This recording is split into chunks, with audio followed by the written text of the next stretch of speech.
Okay. Well, thank you everybody for joining today. I am Linda Nellis. I'm the Alumni Services and Engagement Coordinator for the Daniello Institute for Veterans and Military Families. So welcome to today's VetNet event, Discovering the Power of Community and Growth, the VPPCE. Leading today's discussion is Steve Lux, the Director of Executive Education, Maxwell School of Citizenship and Public Affairs at Syracuse University. Also joining us are VPPCE graduates, Dan Brew, Carrie Keck, and Rob Lovich, who will be sharing their insights and experiences with the VPPCE program.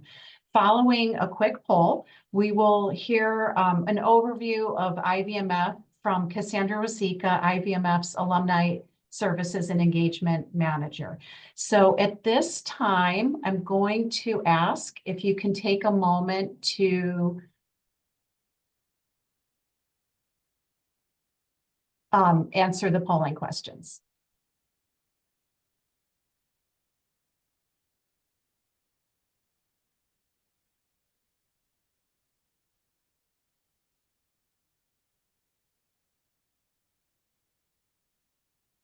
That worked well. Phew. Yeah, awesome. Exactly.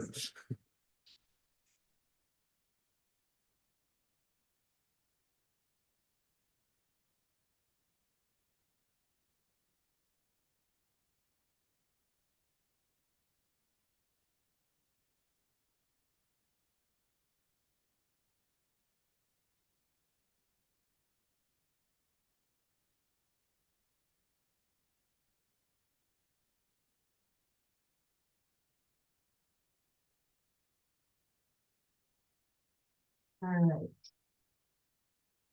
All right. Thank you so much. And I'll hand it over to Cassandra at this time. If you want to go ahead and share the presentation, Steve. Sure.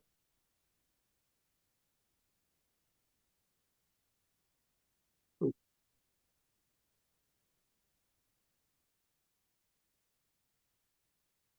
all see that? Almost. Oh, there we go. There we go. Thanks, Steve. Yep.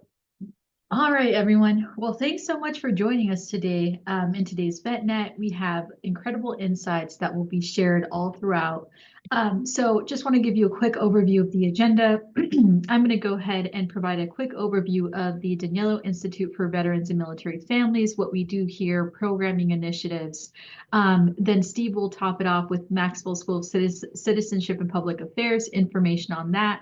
VPPC program and alumni insights, and then we'll take a dive into questions and answers from our audience. All right, so then here's some help. I'm not seeing the presentation. Do you see it? You're not seeing it? No. Try again. Apologies. If you're seeing it, thumbs up. No, you are seeing it. Yeah. Okay. How about now? Can you see it? Yep, I can see it. Perfect. Yep, great. All right, next slide, please. All right, so IVMF's mission and our vision. So what we do here is through our programming initiatives, additional resources we offer for veterans, military spouses, our main mission is to empower service members, veterans, and their families to thrive. So easing that transition from that military lifestyle into that civilian lifestyle through our innovative programs. And we also have insightful analytics that we can provide as well after we evaluate these programs. All right, so here at the IVMF, here's just a bit of what we do. So we have career training, entrepreneurship programming, community services, research and analytics, and we also have higher education opportunities through Syracuse University. So with career training, as you see here on your screen, we do offer transition counseling. We have the program Onward to Opportunity, where we provide that skills bridge programming through various industry tracks. If you're interested, definitely let our team know. We can connect you over to enrollment services services to provide more of that information on those programs. As we dive into entrepreneurship, we do have education and training as a part of it. We delve into the different phases of entrepreneurship, starting with ideation, then ending with growth and sustain. We do have community services in which we do have a community of practice. We focus on the five pillars of they're the social detriments of health. So with that, what we do is we come together, form best practices, and then also just see where else we can implement more of our efforts to be able to provide these resources to our military connect community. If you want to tap into these resources, there is a form you can complete on the IBMF website if you navigate to the community services webpage. In that form, there's various resources you can tap into. If you need access, definitely let us know and we can send you that link. Next off, with research and analytics, we do conduct our original research all throughout our programming and publications that we do. We do publish, so these are accessible within our IBMF digital library that you can access as well. It's all accessible within the IBMF webpage. So that is nifty, because if you want information on, let's just say, business development resources, you can tap that into the digital library, get access on that, and be able to download these publications for your viewing. We also conduct program evaluation across our 14 national programs. With that, we also conduct a needs assessment, and lastly, data visualization. So all throughout within our research and analytics pillar of effort, we're evaluating a lot of different outcomes within our programs, where to implement all of these efforts. So next up, with higher education, with Syracuse University, we do have different certificate tracks that you can tap into. So with these certificate tracks, some are discounted. And if you want information on them, definitely let us know. We do offer the yellow ribbon tuition assistance that you can tap into as well. With Syracuse University, they also have peer advisors that can help you navigate within that military lifestyle into that student lifestyle. So a lot of different opportunities you can tap into. And lastly, we do have like top tuition rates for associate degrees among all the different programs and scholarships that you can tap into. So next slide, please. All right, so with IBMF Impact, we've impacted over 210,000 individuals to date. And that is about 23,000 annually. We have over 100 professional teammates across the country, operating in 46 states, 2 U.S. territories, 9 countries. And as I mentioned briefly, we do have over 14 national no-cost training programs. Among all of this, part of what we do, and a lot of what we do, is due to our key partnerships with the Department of Defense, Department of Labor, Veterans Administration, Small Business Administration, and many local, corporate, and other strategic partners. So, with the support of all these different partnerships, we're also able to carry out all of the programming, resources, and initiatives that we have within the Institute. Next slide, please. All right, so with career training, just taking a little deeper dive. So, of course, the main purpose is to advance post-service career opportunities for veterans and military spouses through our programming. A few insights here. We offer online programming and are present in 18 military installation communities, reaching over 70+ spaces. So within the industry tracks, we do have 40+ professional certifications that are offered at no cost, that veterans or military spouses can tap into. So if you haven't heard of the Onward to Opportunity program or are curious about it, I do just recommend you check out our website. Under programs, you'll be able to find information on Onward to Opportunity and the different industry tracks. This is something very instrumental for professional development. And when you become an alumni, you can also continue to earn certifications. Only difference is that there is a cost associated as an alum, but as a program participant for the first time, there's no cost. And then lastly, you do have an access to a network of over 800 plus employer partners. We also have something called employment support services. So if you are transitioning, you need just information on available job opportunities within different industry sectors, connect with us. We have access to that information. You can submit your resume and then from there be able to connect with employer partners a little bit quicker. So if you're curious about that, let us know and we can give you that information. So overall, just want to highlight all the key factors here in this programming. And if you're interested, let us know. We can connect you over to our enrollment services team. Next slide.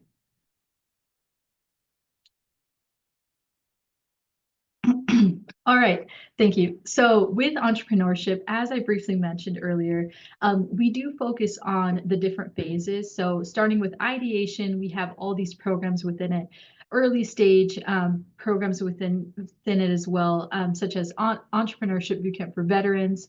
Then as we tap into the grow and sustain programming, we do have programs such as Veteran Edge, Ambassadors, CO Circle, just to name a few. And we are supported by 3 information hubs, first being Coalition for Veteran-Owned Businesses, CVOB. And if you're interested in this, we do have a link on the IVMF webpage. We'll include that later in the chat too. We have the Center for Excellence for Veteran Entrepreneurship, the Veteran Network, also known as VetNet, Veteran Capital Access, VCAP, and then lastly, the Digital Resource Library and Alumni Services that you can tap into once you complete a program. So overall, the main purpose of entrepreneurship programming is to advance the business ownership opportunity for veterans and families through our targeted approach and also additional supportive services you can tap into. So just wanted to give you a brief overview. And if you're interested or you're curious about it at all, don't be afraid to reach out to us. Next slide, please. All right, so here's a little bit more about community services. With community services, we have an America Serves model present within 18 communities. We do have the community of practice, which conduct landscape assessments, technical assistance, everything in between to be able to, obtain the request from the veteran military spouse and be able to work through it upon completion. But overall, we have over 1,000 plus providers. We have helped over 43,000 plus clients. Right now, we've completed over 106,000 unique service requests to date. So just some quick insights here on community services. Next slide, please. All right, so with research, evaluation, and policy, I won't get into this too much, but again, the main goal of this portfolio is to advance the practice and policy supporting our military-connected community to deliver those powerful insights and empower action. So overall, through evaluating all the different outcomes within our programming, conducting original research, we're able to gather best practices where we need to implement more effort. And then, of course, where we can move forward in the years to come with our programs and initiatives.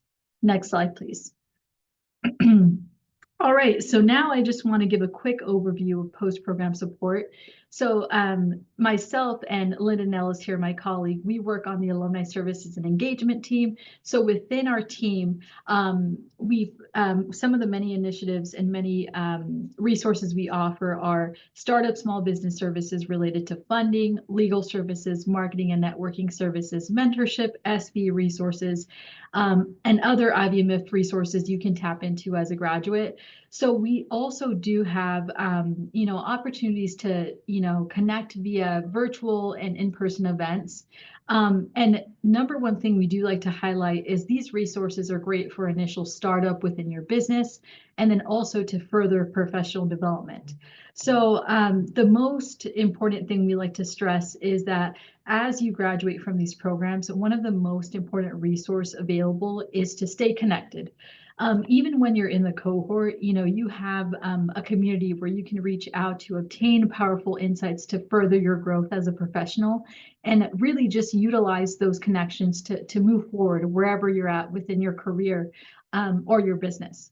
So just want to wrap that up there and just give you some quick overview of what we do here. But if you have any questions, definitely let us know. I'm going to add our email here in the chat. And I'm going to pass it over to Steve. Thanks so much.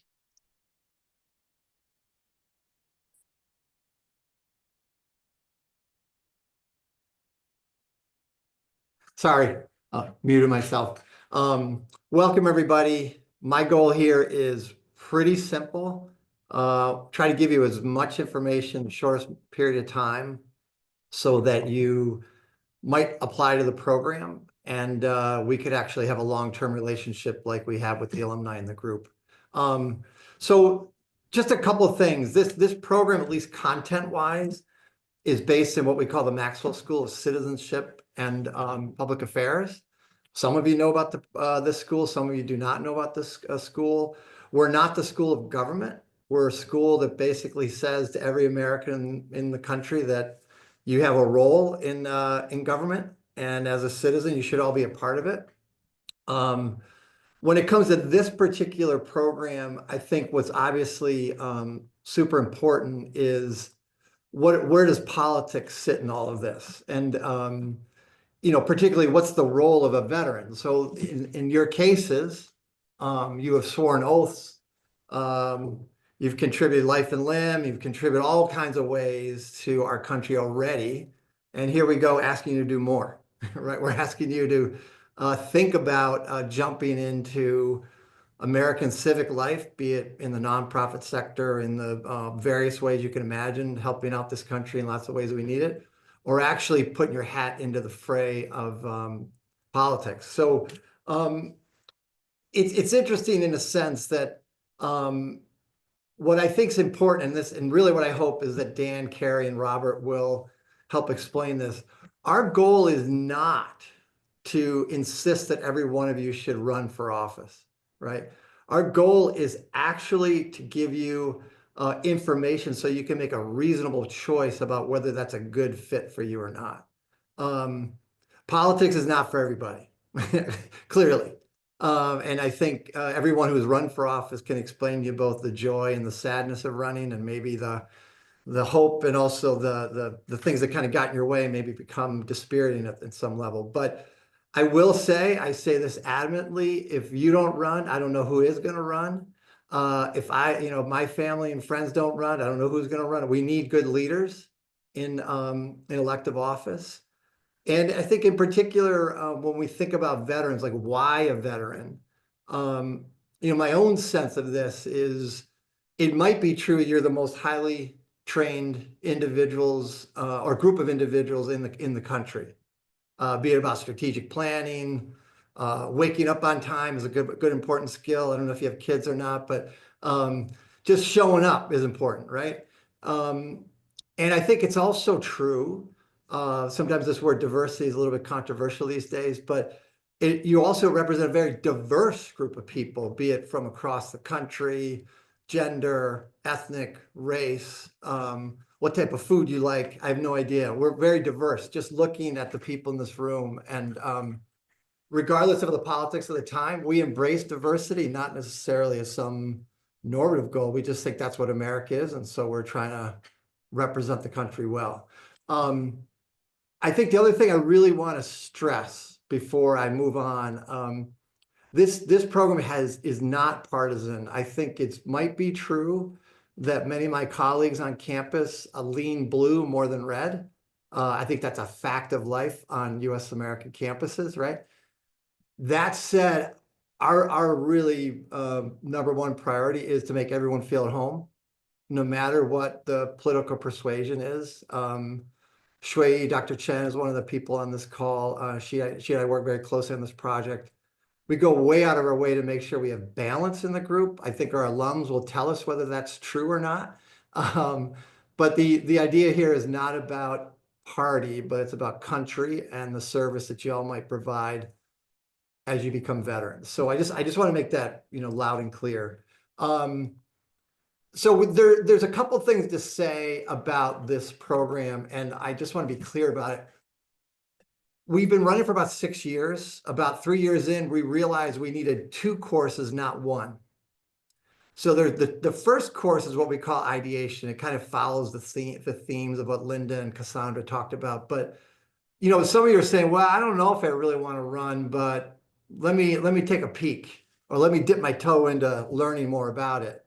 The objective of the ideation course, and it's all online, there's no on-campus component of that, is basically give you enough food for thought so you can make an intelligent, informed decision about whether you want to pursue political life more fully or further, I should say. The second course is longer, more intense. It also has an online component, is what we call campaign planning. That program has a very specific objective, and that is at the end of the program that you should be able to put together a campaign plan that will allow you to run a successful campaign or run for office. And what I mean by success, just to be clear, you don't have to win to be successful, right? Sometimes putting your voice into the fray helps that candidate that you're running against think about the issues that you care about in a different way. So running is a victory already. Actually getting elected is a second victory, but that's kind of how we differentiate these 2 programs. So we have ideation, and then we have campaign planning. In the campaign planning, just to be clear, it starts in September.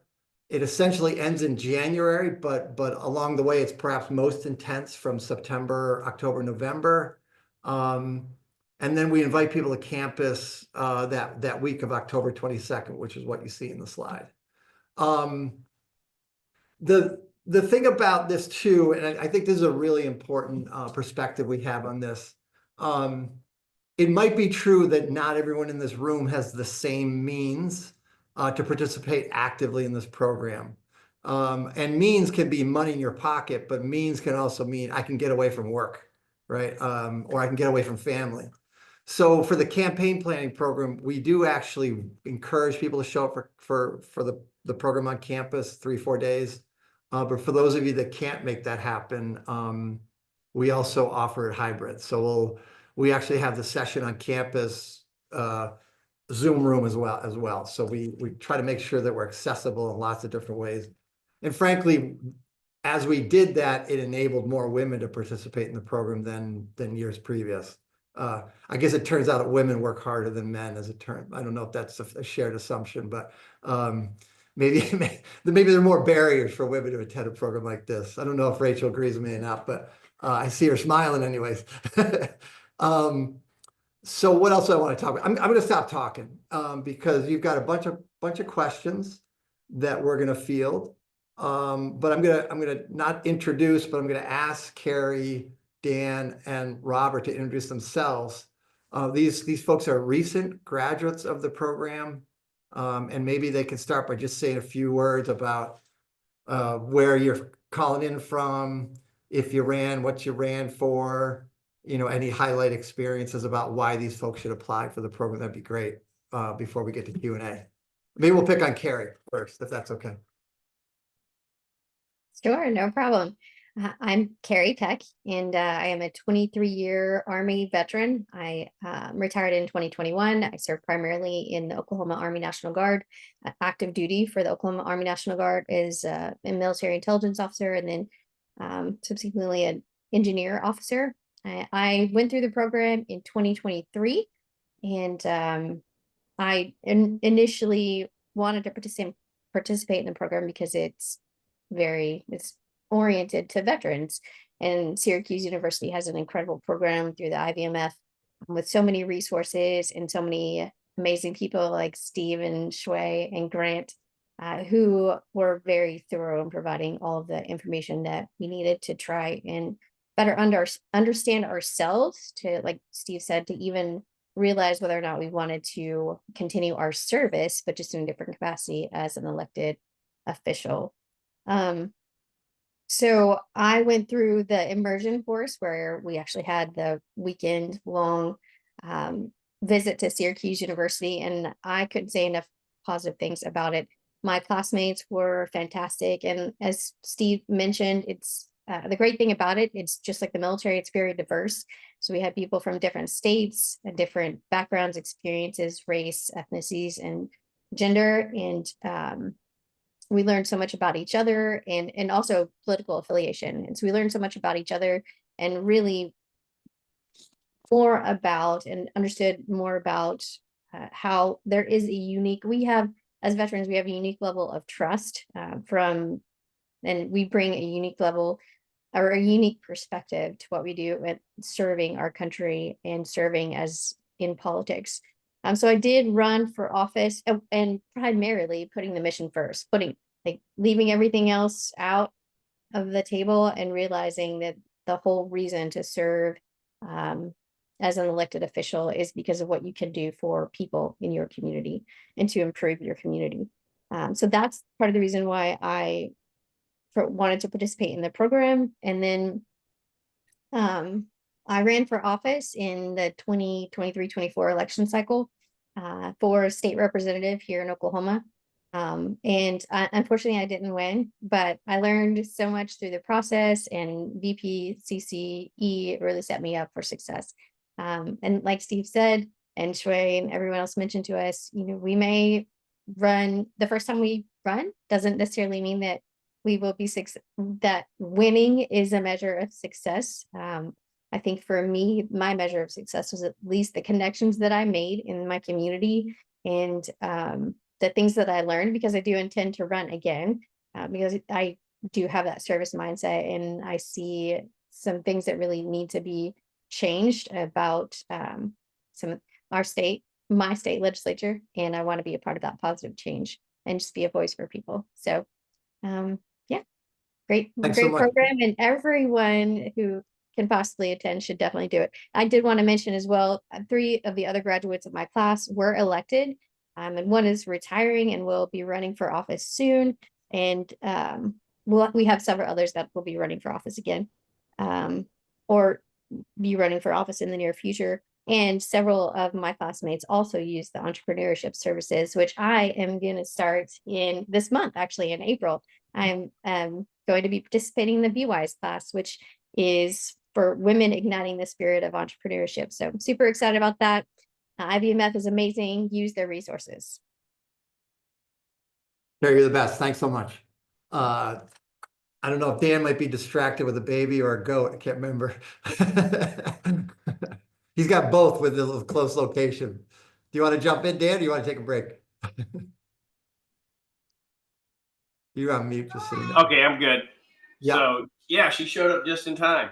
So, that's my granddaughter. She's 3 years old. She's a world traveler. She is a 3-year-old body and a 21-year-old mind, I think. So my name's Dan. I participated in the program in 2021.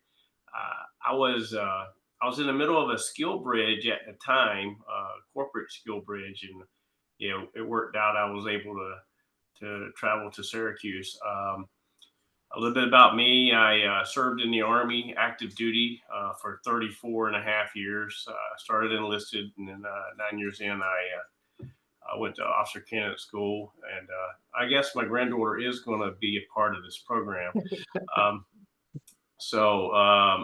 Did 25 years as an officer. I see you right there. She was 1 year old. Well, she wasn't even 1 when I was doing this, and I was also a full-time babysitter at the time.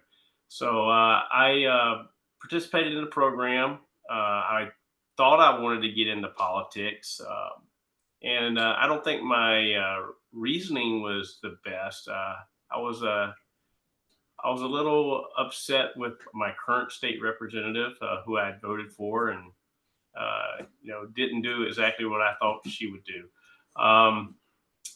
I think that the program really helped me understand, think bigger than just being in office. What does it really mean to be in office, and what does it mean to be a politician, and what does it mean to be a public servant, right? And I ran for state house, and I was unsuccessful. And I'll tell you right now, if that's what you're thinking about doing, it is really, really difficult to unseat an incumbent. And you should go in with the mindset that what impact do I want to make? And the impact may not be winning. So I did not win. I'm pretty good friends with that state representative now. And I think I learned so much during that campaign, and I learned so much in this program in designing my campaign. And that's really okay. That's really what you get out of it. You have a campaign plan at the end. But how running for office helped me was name recognition. All right, I had not lived in this community. I was not from here. I had bought a house here, and I hadn't been here that long. The fact that I was a veteran was appreciated by many, and I was able to meet a lot of folks. And then 2 years later, I was actually approached by others and asked to run. And I took what I learned from Syracuse, and I'm like, okay, first of all, it costs money to run a campaign.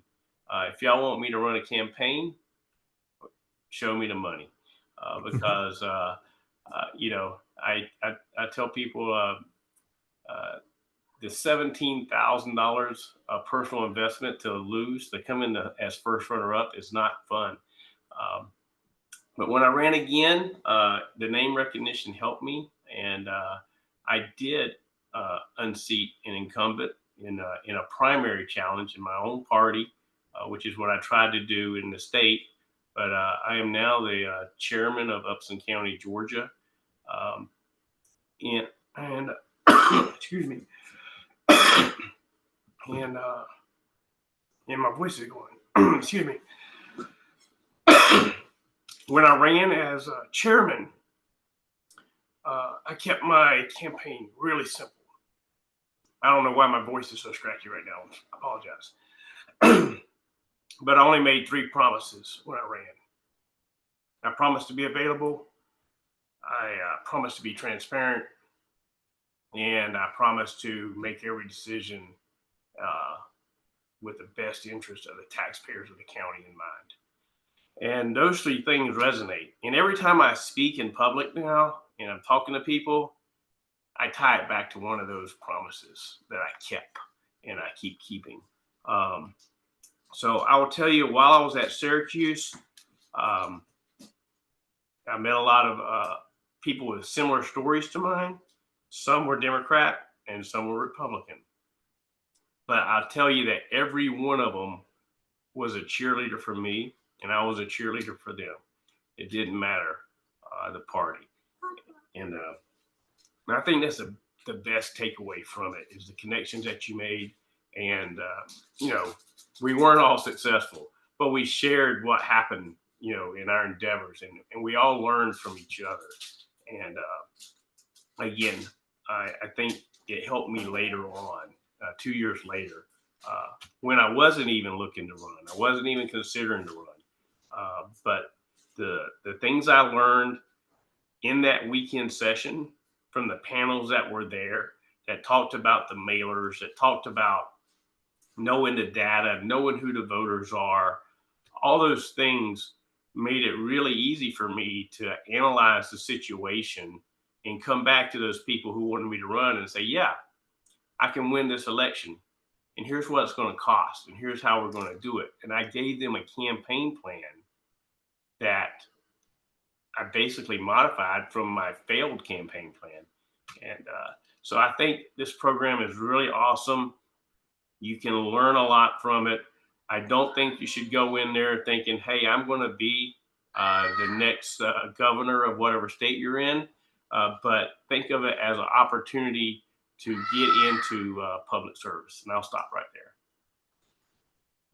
Thanks so much, Dan. Appreciate it. How about you, Robert? Yeah, please. Thank you. Hello, everybody. My name is Robert Lovich. So unlike Dan and Carrie, I have not run for any political positions yet. I've just started my, I guess you can say, political career. I'm actually from Highland Park, New Jersey, and I've been in both the ideation and the campaign planning section as well, with Maxwell Schools. So for me, I mean, I've on the 2023 did ideation for basic training, the campaign planning for a more in-depth training. And I can tell you, so the reason I'm getting into politics, I think, is because I guess within where I live, the state, the township, the counties, there's just, I can say, too much polarization. And me being an independent, I think when I did the campaigning plan section with the Maxwell School, I think it helped me understand perspectives of both the Democrat and Republican sides. And I think it helped me understand where each side is coming from. And so me being independent, I think it opened some new windows for me, because I just didn't understand like why this party thought this way, this party thought that way. I think it gave me a better understanding when I did the campaigning plan session of the at the school. So I think it helped me give a better understanding of what the parties, I don't say like what they're looking for, but more so their views. I think it helped me more with their views. And I didn't give you a better introduction. So yes, I was in the military for 9 years. So from 1997 to 2006, and after that I moved over here to New Jersey with the rest of my family. And I think the what the Maxwell School gave me was networking, tons of networking. So I make connections with like Ryan Clancy from No Labels, a bipartisan group, which what is I'm all about is working with both sides. And I think like especially in my community, it's very unbalanced, and I think that we need balance in policies. We need balance in ideas. And even myself, I've spoken with a lot of the people within my town. I've spoken with a lot of the small business. Small business in our town is failing, and I think they haven't done much to escalate this with, I guess, from up in the state, up into the legislature, up into the county. And see, I'm looking to run for a mayoral position within this township. So I think that it's just attending all these council meetings within the past like few years. I've seen that people bring up the same issues, and those issues they're getting looked over. And I've been in many meetings, these council meetings, and they just talk about the same thing over and over again, and pretty much nothing gets accomplished. And I think what I want to do is actually listen to both sides, because I see the demographics of my town, and I see there are Democrats, there are Republicans, there are a high population, different religions like Jewish population. So I think they're glossing over a lot of the ideas that a lot of the townspeople have, and they're not listening to them. So I guess the main take of like what VPPCE has done for me is it's given me networking within other states for like town councils, mayoral positions, legislature, state senate, Congress, and it's allowed me to grow myself. So I think like Steve and Steve and the team have been really helpful in getting me to that point, especially when I visited Syracuse in it was past October. I met like tons of Republicans, Democrats, and they're all great people. And what you see in the news, I mean, it's all polarized. When you meet them in person, they're just normal people, and that's what I was looking for when I did this program. And I'm very happy to be a part of it. And I hope to work with the Maxwell School as well in the future to be able to make more networking connections with future VPPCE students as well. And yes, and thank you, everybody. Thank you. Thanks, Robert. Great. Thank you all so much. That was so insightful. I hope everyone really enjoyed that as much as I did. So just a quick second polling question, and then we'll go right to questions and answers.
Okay, thank you so much. And I'm going to hand it back to Cassandra to go through some submitted questions and any questions that are posted in chat. All right, thanks, Linda. Appreciate it. So did want to pass one of these questions over to either Rob, Carrie, Dan. So this question is, how do you recommend getting started on advocating on veterans issues? Do you happen to have any recent experience in that, or any insights to share? So I think I'll jump in if no one else is ready to. Once I got involved in politics, I was able to make relationships. So I know a number of state house representatives now from my district and the neighboring districts, and I meet them not necessarily at the state house, but at some event we're having in our community, and I'm able to advocate for things that are important to veterans. This session in the General Assembly of the state of Georgia, they just passed a bill to eliminate state income tax on military retirements, and so I'm hoping it gets through to the Senate, and I'm hoping to be standing next to the governor when he signs it in a few weeks. And but I advocated for that. We have a number of military bases, and we want talent to stay here in Georgia. So, we need to compete with Texas and Florida and those other states that have these type of benefits for veterans, and just being connected, making those connections with the state level representatives, even when I was not a chairman, knowing those folks and having their phone numbers and being able to text them or call them and say, hey, this is what I'm thinking. I think that's important. And I don't know if I would have ever done that if I hadn't actually dove into politics. I'd like to add something too. Thank you, Dan, for that answer. One thing, so I don't know what level whoever asked that question is really kind of alluding to, but if you are really interested in local level advocating for veterans issues, there's always the Veterans of Foreign Wars, and there's the American Legion. And I know the VFW specifically, and I believe the American Legion as well, they have each post has officers that you can run for to be more engaged and involved in what's going on, and all of those posts together advocate for veterans issues at the national level. I know the VFW actually had their national convention recently, and my husband and I went, and not as representing any VFW posts per se, but to lobby our legislators. And each of your congressional legislators, they have a legislative assistant who deals directly with veterans and on veterans issues. And so also advocating or getting in touch with those individuals is very important. They want to hear from veterans. There's such an enormous respect for veterans because of our service to this country. in our communities. And so they do want to hear from veterans. So I would suggest doing that if you're just wanting to advocate like individually or kind of at a community level. It's important to have a voice. And I'm going to add on to Carrie's as well. So what Carrie was saying, like working with the veterans in your community. So where I live, I actually live next to Rutgers University, and I work with a lot with the veteran students within the area. We have probably within Rutgers University probably like 3,000 or 4,000 veteran students, and there are a future for, I guess, politics as well. A lot of them that graduate from Rutgers, they do follow some kind of like some type of like community or political type career as well. So we work with them. We have like networking conventions with a lot of the veterans within the communities, surrounding communities as well. We have events, Memorial Day events. We have different types of Christmas events for veterans and the community as well. And I think that's good for like our community as well, like within my town and the surrounding towns, because a lot of the community doesn't know what the veterans do, and once they see what we do, once they get involved, I mean, it allows you to like have a better connection with yourself as like someone that's running for a political position. So I think that me being a veteran within this town, and just like going from like small business, a lot of these businesses are like veteran owned as well. So just meeting them and getting to know them, it helps build your relationship with the community, and I guess with the township, and with like different community centers and the surrounding communities and the university. So it's the really good resources for veterans in this area. Awesome. Thank you all so much for those great insights. I do see some questions here in the chat, but I think one of the questions, or a few questions, were about enrollment, when applications open. So applications for this program open April 1st. Oh, thanks, Shui. She has a link in the chat there that you guys can check out with more info as well. Any other questions, definitely let us know, but April 1st is when applications open.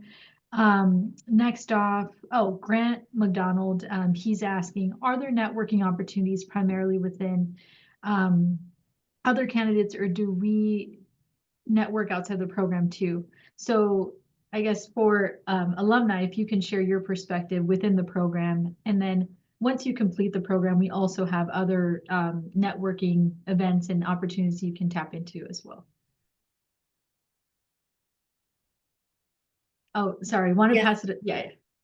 Okay, so yes, there definitely, I mean, the whole program is about networking. In my class, my cohort, we had a signal group, no like classified information shared on that one, but we have a signal group, and we still chat with each other on an ongoing basis, both with, what everyone's doing politically, or, if they're running for office again, and what they've experienced, the few people who have been elected, and then to, when people have like the gentleman who is retiring from the Navy soon. So it's very beneficial from that aspect. Because I'm from Oklahoma and not from the local area in Syracuse, there weren't necessarily networking opportunities outside of the program that were created in Oklahoma, that were created by the program, but it really gave me more confidence and a better understanding of how the political parties in each state run things differently. It's really interesting how different it is. And so it gave me more confidence to actually speak with individuals within my political party about running for office and trying to find resources and support it that way. Awesome. Thanks, Carrie. Oh, go ahead, Dan. I see you came in. Yeah, I'll just say, of course, while you're there that weekend, everybody has their device, and we're all exchanging contact information, and we're all connecting on LinkedIn or even on Facebook, and that's great. But I think the program will give you confidence when it comes to networking. And what I found later was my local Republican Party going to those events, going to the local county commissioner meetings, going to the state Republican Party meetings, I was able to meet people, and I think it's incredibly important that whenever you meet someone, you're yourself. You know, you're not trying to be this politician person. Being yourself and letting people know who you really are, and not really being about a position, but being who you are. And you know, I got selected to be our district representative for the Republican Party. And then I got selected to be a state representative to the Republican Party. And that just continues to give you more opportunities. And then you find out some people you don't want to be connected to after you've connected with them. So, because it's politics. So I think this is a great start. It's a great place to share ideas with others, and it'll really help you with your confidence in going out and connecting with others. So Cassandra, I might jump in real quick relative to one of the questions, and then maybe Rob and Dan and Carrie can. So as far as the curriculum goes, I think there's at least one question. There are some things that are very unique to this program relative to other programs that try to prepare people for political office. And that's answering the question, why you as a veteran would you run, right? So is there something unique about y'all that would suggest something unique about how you would run for office or campaign? There's also things like, do you highlight your veteran status, or do you hide it, or something in between? And I think it has a lot to do with this general idea of thinking strategically about every aspect of who you are, what you want to achieve, and what the campaign environment looks like that would make you a good candidate. I think in terms of overarching conflict or content that would be similar across other programs would be there's this whole question about the context in which you run and what are you running for. So running for judge is not the same as running for governor, nor is it the same as running for legislature.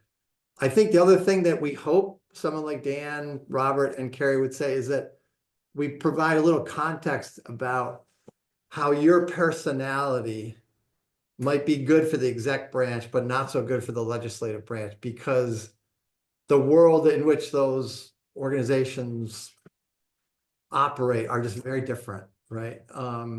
One's very deliberative, obviously. Legislature is very hard to get stuff done because you got to get 100, and I don't know how many people to agree to something one way or another. Things like fundraising is clearly, on the agenda, maybe not in ideation so much, but certainly on the campaign planning. I think the real point there is most campaigns need some money, and how do you get after it? I have some particular favorites who provide lecture in that regard. We have a local county executive, retired, but not, who talks about a fundraising perspective where you're not begging for money. And, like, how do you turn the table in terms of presenting yourself as a fundraiser, but not begging for money, if you like. There's a lot to do with things like knocking on doors, producing pamphlets, producing websites, yard signs. There's all this, political science actually here that will tell you yard signs don't really win elections, but your political constituents get mad if they don't see them, right? But they don't really turn. And it might be true. I don't know if it's the case with Dan and Carrie in particular. Knocking on doors, as painful as that sounds for some people, can really turn an election. And there are a number of people that join as speakers. We'll talk about their, door knocking strategy that got them elected.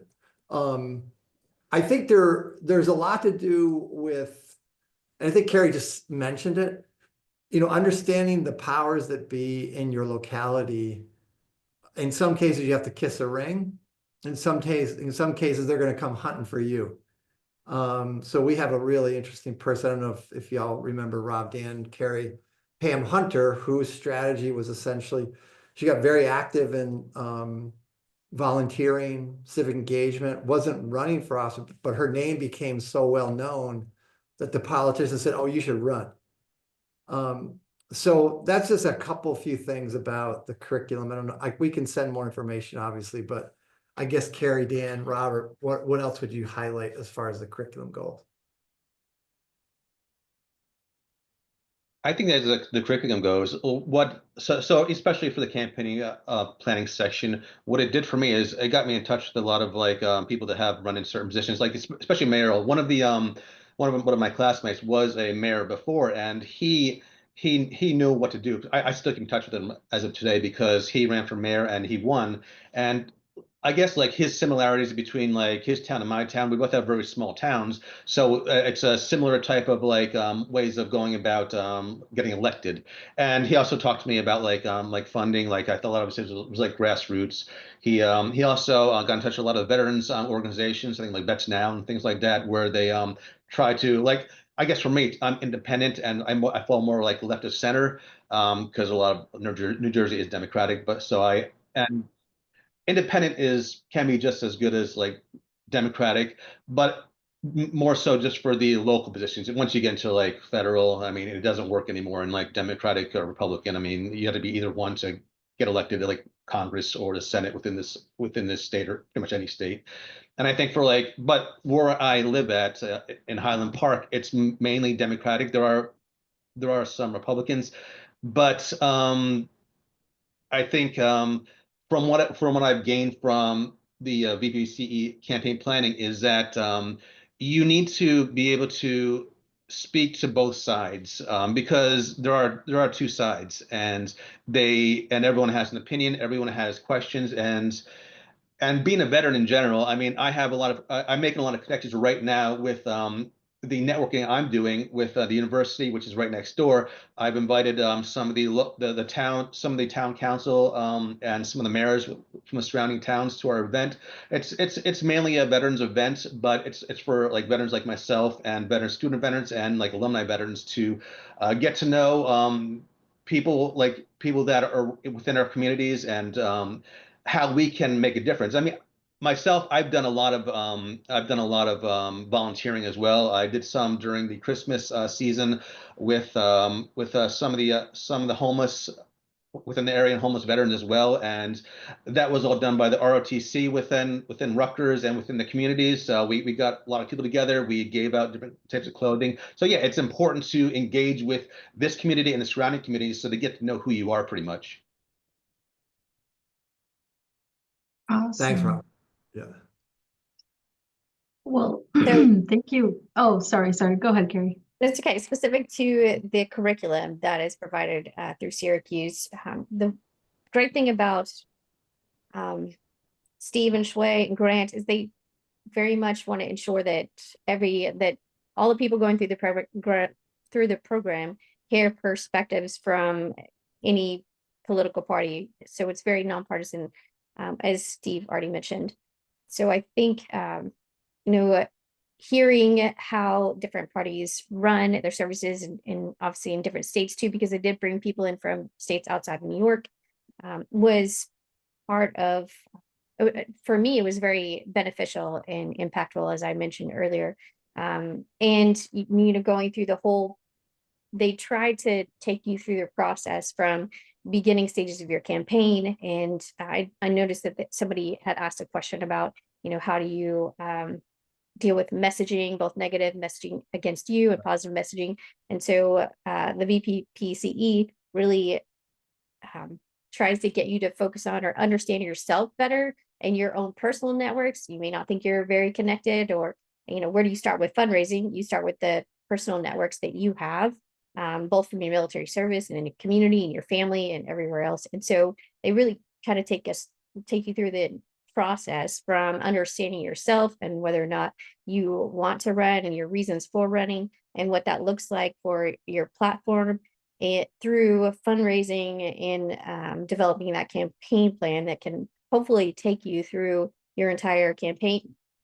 Because like me, I'm a Democrat. I ran as a Democrat, and in Oklahoma, there's not much of a party structure for Democrats anymore. There used to be, but not so much anymore. And so it really helped me have that plan in place, as Dan mentioned as well, to be able to show people that, I do have a shot, and you should invest in me and invest in my campaign. And because, I was also on a limited budget, I was able to take that campaign plan and kind of manage most of the aspects of my campaign myself.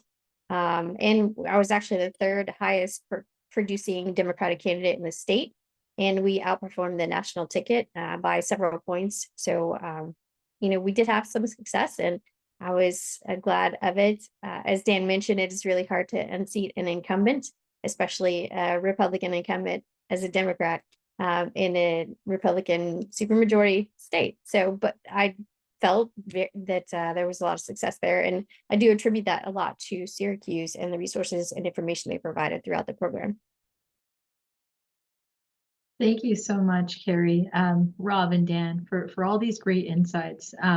Really just, of course, hats off to you guys going through this process. And of course, utilizing all the resources available to you within the program, your networks, all great insights. I do want to pass it off to you guys to just want to see if you have any final insights, anything else to share with the audience before we head out today. Thank you so much.